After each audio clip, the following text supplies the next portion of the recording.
questionado por muito tempo, né? E isso é a realidade que a gente vê nas maternidades, né, hoje em dia. E o domínio da prática médica, né, como central, ator central nessa assistência, coloca isso como verdades, né? Isso eu não digo só a prática médica e medicalização tão somente do profissional médico, profissionais enfermeiros obstetras, por conta da formação tradicional que se tem, e esse contraponto que também a gente observa no Brasil, que é a falta de diálogo com evidências científicas que são mais atuais. Esse é um panorama que a gente observa que é muito difícil de ser dialogado hoje em dia, né? De trazer evidências que são de órgãos e instituições muito renomados, como a Organização Mundial da Saúde, Federações Internacionais de Ginecologia e Obstetrícia.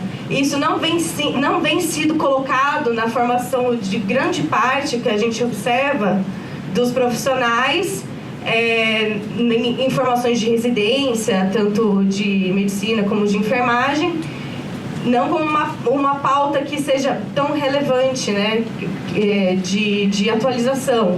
A gente vê, às vezes, profissionais que querem fazer parte da questão da humanização e tudo mais, tendo que buscar isso em outros cursos que tem que ser por conta própria mesmo, e não um avanço da ciência dialogando com a educação, né, em níveis acadêmicos, assim. E eu não sei quão vocês estão familiarizados com isso, mas eu trouxe imagens que podem ser até fortes, né? Mas que é que eu falo que é a realidade de todos os centros obstétricos que eu já passei.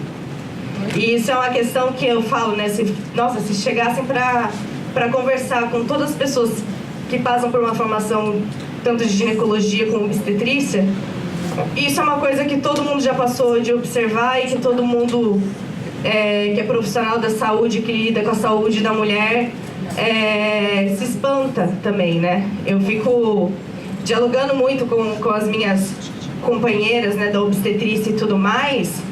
Chegando o momento que a gente passa em estágio de sala de parto, é um momento que, nossa, a gente se debate com várias questões de tipo, nossa, será que meu psicológico aguenta ficar vivendo essa realidade todo dia ou toda vez que eu entrar dentro de um hospital, porque isso é extremamente recorrente. Eu sei até que teve essa semana um programa do Profissão Repórter, né, falando sobre violência obstétrica. Eu não tive oportunidade de ver essa semana, mas eu acho que eles trouxeram isso muito bem, né, e explícito, né, por filmagens e tudo mais. Mas a violência obstétrica, ela, para além da violência física, né, ela compete tanto violência psicológica, quanto humilhação, quanto falas realizadas ao longo de todo o trabalho de parto, não só no trabalho de parto, que a gente não pode esquecer que ela também ocorre durante a gestação, durante o pós-parto e também nos processos de abortamento, porque as mulheres em processo de abortamento são abandonadas muitas vezes dentro dos centros obstétricos, né, esperando lá passar por esse procedimento, e não ofertado nenhum suporte para essa mulher que também está em um estado extremamente de vulnerabilidade. Mas uma das grandes coisas que a gente observa que as mulheres que têm noção ou que já ouviram e sentem aquele medo, eu tenho medo do parto, não quero passar por isso, que o parto é dolorido, né? Um dos grandes medos era a questão da episiotomia, que hoje em dia está sendo mais falado, porque antes era um procedimento que era feito de rotina, né, e não questionado, não colocado em diálogo com evidências científicas, como deveria ter sido colocado. É um procedimento que ele tem indicações para serem feitos em situações de emergência, mas ainda assim também exige um diálogo atual com as evidências científicas. Mas é um procedimento que ele acontecia e acontece, né, inclusive, em grande parte dos partos dos centros obstétricos, tanto do municipais, estaduais, e como no sistema privado também, colocado como uma coisa normal de se acontecer. E para quem não sabe o que é uma episiotomia é um corte no períneo, como a gente observa ali, que é colocado como um procedimento que é necessário, que vai facilitar a saída do bebê. Só que a repercussão dele, né, porque a princípio a gente nunca sabe se é o períneo que está segurando a saída desse bebê. Normalmente os problemas para a saída do bebê estão muito mais facilmente ligados à questão óssea do que à questão de musculatura. Fazer uma episiotomia antes, a gente nunca sabe se esse períneo ele poderia lacerar facilmente e espontaneamente antes, né? E o pior, né, até, né, quando a gente faz o corte, pode até aumentar essa distensão de uma laceração. Isso compromete, mesmo tendo uma sutura e tudo mais, sendo muito bem feita, isso compromete muitas vezes a vida sexual dessa mulher ao longo da vida depois, né? Além de ter um grande trauma por passar por esse procedimento, muitas das vezes não querem passar por esse procedimento e acabam passando, mesmo contra a vontade, e acabam passando por esse procedimento ainda por cima sem passar por nenhuma anestesia. Isso acontece, de se esperar para ter uma contração, porque não, a contração ela dói bastante, então a gente contrapõe esse corte com a dor da contração. Isso acontece, isso é feito por profissionais de saúde, isso a gente tem conhecimento. E não é para ser feito, é para fazer uma anestesia, é para ser justificada, é para ser avisada. Muitas vezes não é avisada, a mulher sente o corte acontecendo. E esse é um dos grandes traumas assim, que a gente vê em atenção, às vezes, em um alojamento conjunto das mulheres no puerpério, né? De falar que uma das grandes dores é por conta desse procedimento, que não foi, às vezes, não foi necessário, não foi avisado, não foi nem um pouco desejado por essa mulher. E o outro procedimento que também é muito conhecido é essa manobra de Christeler, que é essa manobra sendo feita pela profissional aqui. Eu não sei se é uma cena real, né, tirada de algum lugar, acabei tirando do Google essa cena, porque eu acho que é o que mais consegue mostrar como é que é esse procedimento, que é você apertar o fundo do colo uterino para que esse bebê saia. Mas as repercussões disso também são grandes, além da dor, além do ato de ser muito agressivo também, que eu acho que assim, é uma das coisas que eu vivi em centro obstétrico que me marcou demais, foi isso, sabe? Que eu até tive um episódio que eu falo que eu nunca vou esquecer, que foi um profissional que eu tava ali, né, eu passei o caso porque seria talvez uma questão de urgência, e eu tava dando um suporte para ela, e ela falou assim, me dá licença que eu tenho que subir nessa escada, porque eu tenho que ir em cima dela para fazer um procedimento. E é uma coisa que, assim, nossa, me marcou muito, assim, muito, muito mesmo.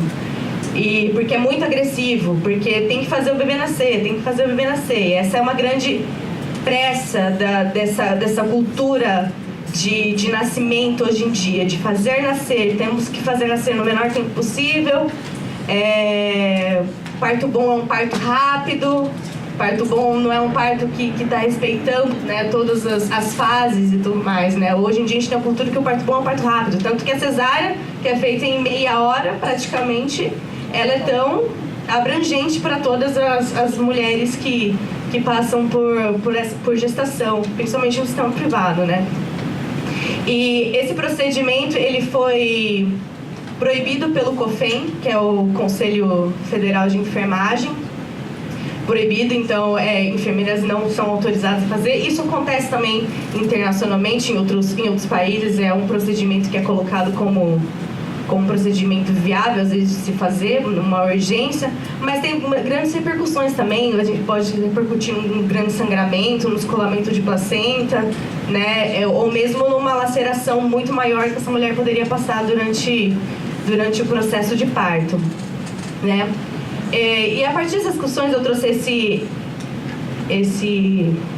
Nossa, fica bem no... ok.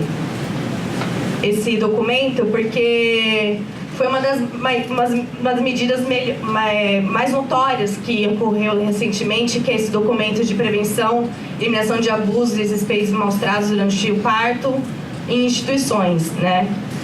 Que é feito pela OMS em 2014. Que ele coloca, né, vários procedimentos e violências, né, que não são só procedimentos, obviamente, vividas pelas mulheres no momento de parto. E propõe medidas, né, de combate, de que isso seja uma normalidade e de que isso ocorre como uma forma de prevenção mesmo, né? Que não acredito que vai dar para ver que esse documento da OMS ele fala muito do apoio à pesquisa, que para ter um desenvolvimento, uma repercussão social, a gente tem que ter um grande apoio de pesquisas falando sobre isso e diálogos sendo expostos, né? De priorização de um cuidado respeitoso e formação de um vínculo no momento tanto do parto quanto da gestação, quanto no pós-parto.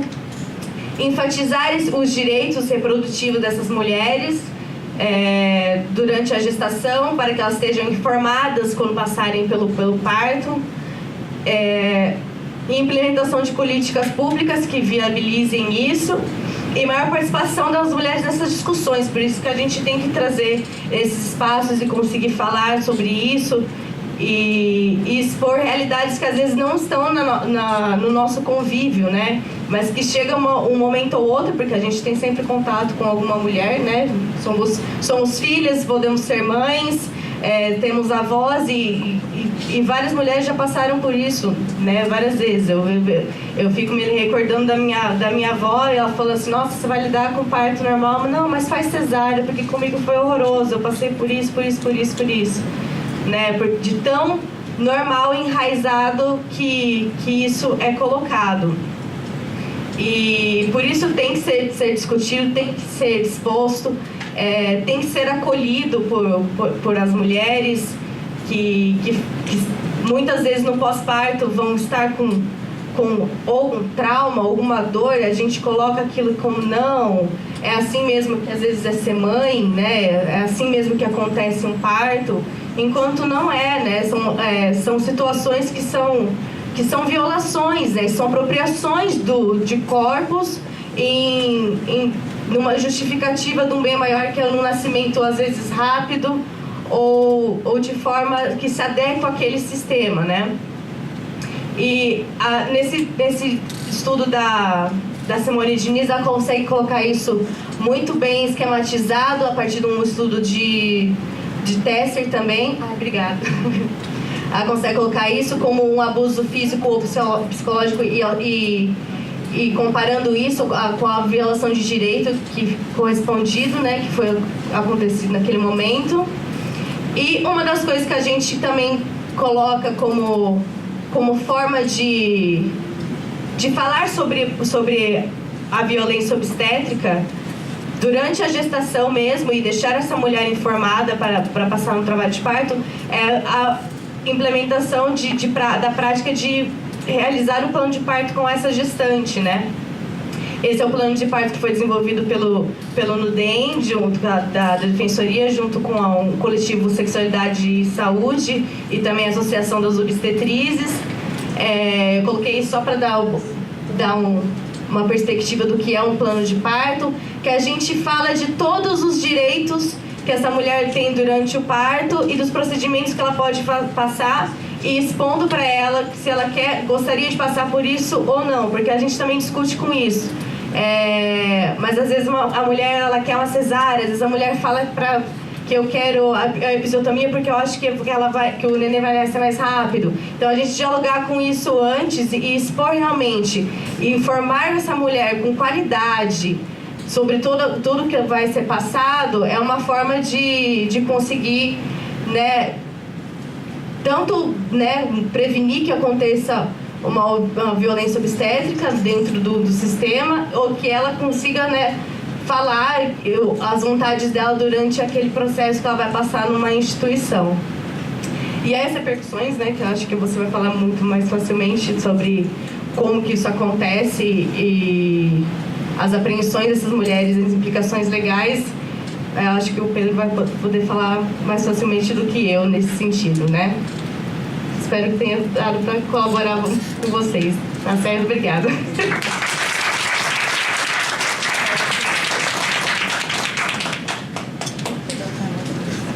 Olha, eu amei.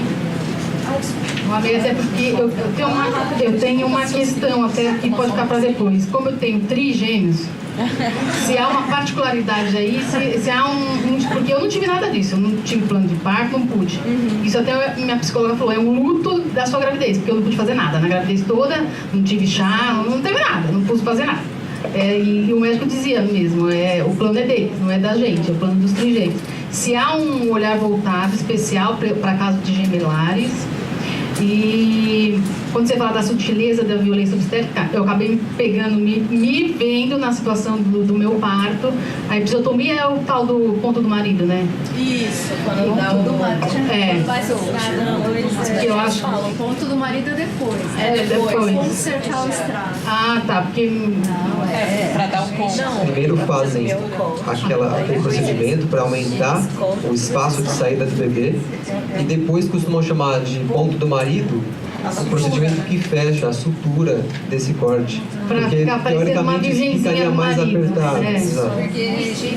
Existe esse mito também, né, que o parto ele alarga a cavidade vaginal e tudo mais, então você fazer essa reparação com esse procedimento com essa ocorrência que aconteceu com você, com a passagem desse bebê, a gente vai deixar pronto para sua vida sexual voltada, né, pro masculino, obviamente. Então, eu acho que eu vou deixar essa pergunta para vocês dois, pro final, se há esse viés diferenciado para uma gestação gemelar, porque, por exemplo, eu não tive chance de escolher uma cesárea ou um parto normal, esquece. Eu vou fazer parto normal. Veio a notícia de 3, bom, não vai ser normal, né? Vai ter que ser cesárea, não tem jeito. E o meu corte dizem que é maior, porque eram 3, aí depois eu fiquei me questionando, mas saiu um de cada vez, não precisava, né? Mas tudo bem, né? A gente depois pega pensando. E uma questão que também que eu deixo para vocês, por vivenciar isso, por exemplo, tão recentemente, se também há um trabalho no pré-natal com os pais, com o marido. Que, por exemplo, meu marido me acompanhou e ele falou, e eu tive alguns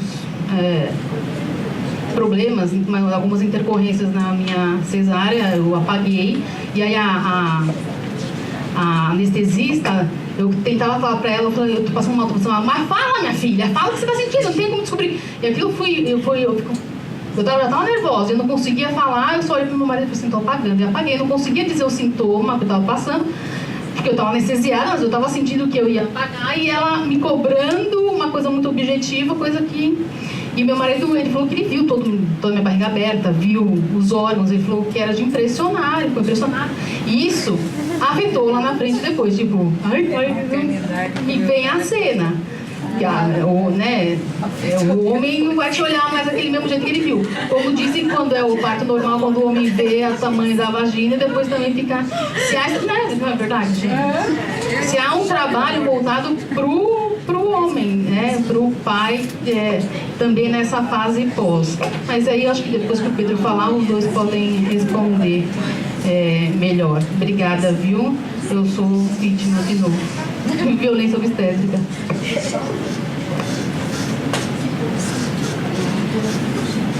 Boa tarde. Boa tarde a todas.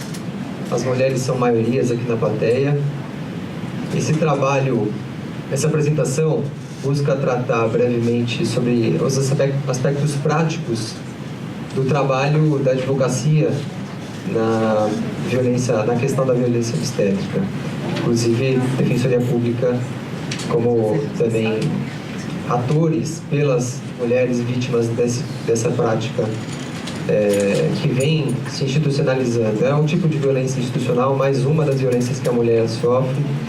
E ao longo dessa apresentação, que não é muito longa, nós já estamos avançando aí sobre o tempo dos debates, mas serei breve, nós apresentaremos brevemente o histórico acerca da violência obstétrica, apresentaremos alguns casos práticos na experiência recente, como que isso tem sido tratado pelo judiciário, e ao final deixaremos algumas provocações sobre como nós conseguiríamos mudar esse quadro atual das respostas que temos observado do Poder Judiciário. Bem, o termo humanização surgiu quando principalmente aí desde a década de 80, 90, como a Luísa relatou, começou a surgir o papel do médico e do hospital no atendimento do parto. Esses atores surgiram e começaram a introduzir ali uma série de práticas interventivas, violando a sequência fisiológica do processo do nascimento. E, de outro lado, surge um movimento que começa a questionar essas intervenções, essas práticas violentas, que costuma se chamar de humanização. Parte dessa questão do uso irracional das intervenções, que causa certamente muitos malefícios, como alguns que já foram expostos aqui, e que violam uma série de direitos da mulher, desde questão de violação física mesmo, de dano corporal, e, consequentemente, isso demanda uma reparação civil. Teóricos como Michel Odente e Janete Palascas tratam dessa questão da humanização, são ativistas por isso, assim como o movimento feminista também. O movimento feminista briga pela melhoria também da assistência obstétrica. A OMS também é engajada na questão, tem um documento de 2005 denominado Assistência Baseada em Direitos. Eu vou passar rapidamente sobre a questão do histórico, porque Luísa já mencionou muito bem como que tem ocorrido desde meados de 80, 90. Aqui no Brasil, especialmente, um grupo denominado Reúna, na região de Campinas, em 93, também começou a atuar nesse sentido. Tem uma frase que está destacada em negrito, que retrata bem essa questão. Diz: não surpreende que as mulheres introjetem a cesárea como melhor forma de dar à luz, sem medo, sem risco e sem dor. Isso porque até mesmo nós vemos na TV a dramaturgia, nas telenovelas, mostrando a mulher em uma situação de muita dor, muito sofrimento durante o nascimento por parto vaginal, e as mulheres, ao ver cenas como essa e relatos de amigas, parentes que passaram por partos violentos, partos vaginais violentos, acabam sem saber de tudo de como acontecia o parto natural antigamente, de forma mais tradicional, com parteiras, sem essas intervenções, mas acabam escolhendo a cesárea para não passar por esse horror todo, que é o parto cheio de intervenções. E aqui nós temos como referência também dessa exposição a professora doutora Simone Diniz, que é professora aqui da Escola de Saúde Pública, da Faculdade de Saúde Pública da USP. E aí nós temos, mais recentemente, no início dos anos 2000, o ressurgimento de casas de parto. Casas de parto que são uma alternativa da opção do parto hospitalar. E em casa de parto busca-se, pelo menos na teoria, porque tem exceções, busca o nascimento com um pouco mais de respeito à questão fisiológica do parto. E vem em fruto dessa resistência, desse movimento de humanização a essa introdução do médico e do hospital no processo do parto. No Rio de Janeiro nós temos uma em funcionamento, e Marielle Franco, quando ainda brilhava com a sua vida, aprovou uma lei na Câmara Municipal do Rio de Janeiro que buscava ampliação da rede. E, lamentavelmente, ainda temos até hoje só uma casa de parto funcionando no Rio. Em São Paulo nós temos duas. A Casa do Parto de Sapopemba, que é mantida pela Prefeitura, mas que tem lá sérios riscos de manutenção. E a Casa Ângela, que é mantida por uma associação comunitária. E talvez a mais conhecida de todas, lá na Grande Belo Horizonte, Sofia Feldman, que é um modelo muito bom de casa de parto, que está funcionando muito bem. Bem, abusos continuam acontecendo, né? E daí surge o termo violência obstétrica, que antes era, como gênero, uma violência institucional e que agora tem um nome próprio. Inclusive tem uma lei recente, aqui de Diadema, na Grande São Paulo, que trata especificamente com esse termo, violência obstétrica, as práticas que violam os direitos das mulheres durante o processo de nascimento. E sobre essas ações judiciais que temos monitorado, que temos tocado adiante, que na nossa experiência são mais de 50, basicamente nós questionamos, diz respeito à lei do acompanhante, há uma lei federal que garante à gestante, à parturiente, o acompanhamento de uma pessoa de livre escolha dela, seja o companheiro, seja a companheira, seja a mãe, qualquer pessoa de livre escolha, mas frequentemente tem sido violada a lei que dá esse direito à mulher. A episiotomia, que a Luísa já mencionou antes, que é um procedimento que nunca tem fundamentação justificável. A cesárea sem indicação também, que é uma prática muito frequente, e sobre isso nós teríamos muito a falar, lamentavelmente não temos muito tempo para explorar, mas se formos pensar em estatísticas, a grande maioria das indicações de cirurgia cesariana não tem fundamento. Poderia tentar o parto normal com sucesso, ou pelo menos passar por uma boa parte dele para verificar se inevitavelmente seria indicada uma cirurgia naquele caso. A manobra de Christeler, que também foi ilustrada aqui pela Luísa, que é aquele procedimento em que um dos profissionais de saúde pressiona com o braço sobre a mulher para forçar de forma mais rápida a saída do feto, e que isso provoca uma série de riscos, desde descolamento precoce de placenta, que pode causar o óbito do feto, até lesões corporais no feto e na mulher. E a vagina escola também é uma coisa que nos deparamos frequentemente, que viola ali direito de personalidade da mulher.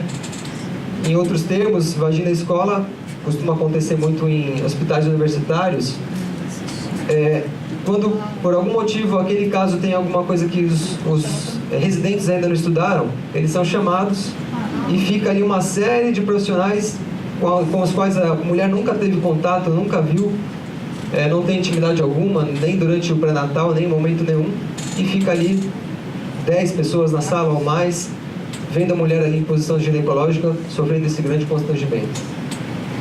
Então esses são os casos mais frequentes, dentre outros. No primeiro caso prático que nós trouxemos aqui, uma mulher de 30 anos, gestação de 40 semanas, portanto a termo, tinha ali a apresentação de colo ainda grosso e teve administração de ocitocina para tentar acelerar o trabalho de parto.